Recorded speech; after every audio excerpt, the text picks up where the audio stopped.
Today we'll be going through why and how we can support our pollinators. Delaying your winter cleanup up until May will support overwintering of your pollinators.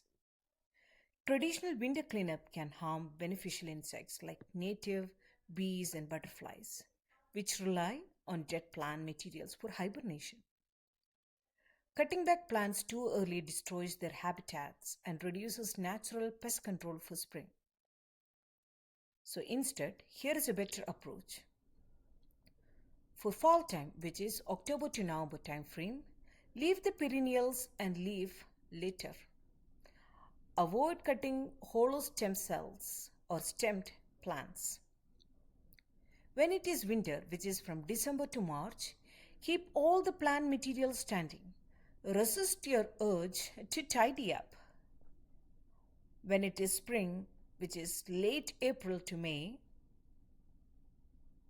wait until the daytime temperature hits your 50 to 55 degree Fahrenheit before you start cutting your stems.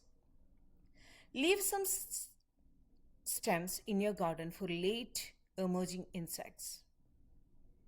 Remember that a messy garden is a functional habitat providing insulation for hibernating insects and foods for birds. Plus, it enhances garden health by boosting pollination and pest control. So for those who are worried about your appearances of the garden, focus cleaning up on the front areas while leaving the borders for wildlife.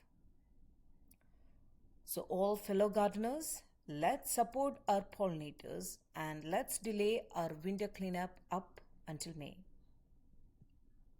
Who is up for this challenge?